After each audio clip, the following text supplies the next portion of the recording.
Hello vac fans, this is Bill, and today we have another sand in the carpet test. This time we're going to check out my least expensive bagless machine. This is a machine I don't think you've ever seen before. It's a 2013 Hoover Windtunnel 2 high capacity PET. Boy, these long names.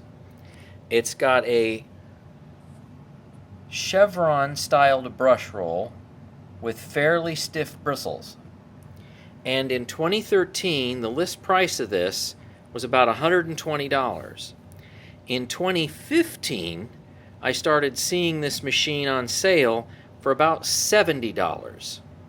In 2015, if you wanted a high-end bagless machine, this DC65 Animal Complete would be around $700.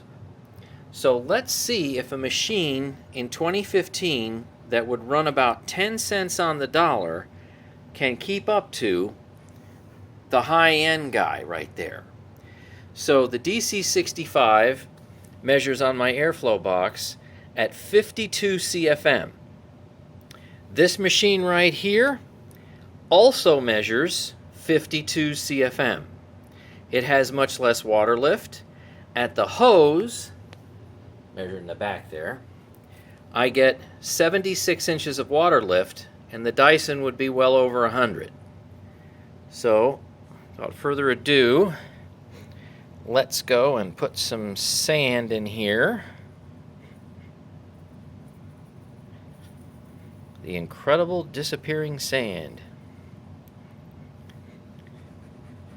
And let's see what it picks up. Will the inexpensive machine be as good as the expensive one with all the fancy features, or will it be a lot worse? As a reminder, the Dyson DC65 Animal Complete did 16 millimeters with 10 full passes. So let's see, the power button's back here, so it's a little awkward. All right, so same 10 passes. Here we go.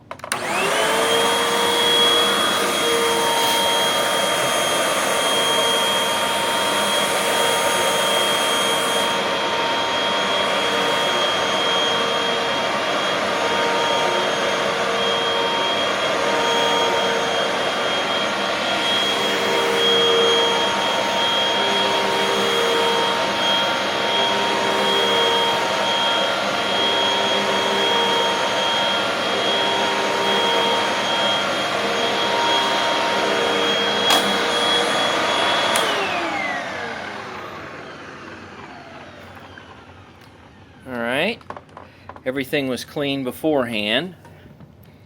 And we've got some red sand in there. Not a whole lot, but some. So, I'm going to have to turn the camera off, and I'll put the sand on the white paper. We'll see what it's like. Be right back. Alright, so this is what came out, minus a couple of bonus carpet pieces in there. So now let's fill up the straw and see what it looks like. And we got a big surprise from this little guy right here. So the same 10 strokes, we get 36% or 36 millimeters of sand recovery. That's absolutely fantastic. That's near Kirby levels, and definitely blows away the DC65 16 millimeters or 16%. So, in this case, this machine with the chevron brush roll and low airflow but medium suction does a great job. So maybe having a chevron brush roll with stiff bristles makes quite a difference. Not sure. This is only my third test, and I don't have enough information yet. And of course, you can see that this is set to number 3 right here, so it's set for medium pile carpet. So what do you think? That's pretty nice results. Maybe we'll see some other surprises as we continue with the sand in the carpet tests. Like, comment, subscribe. Want to hear from you. Bye-bye.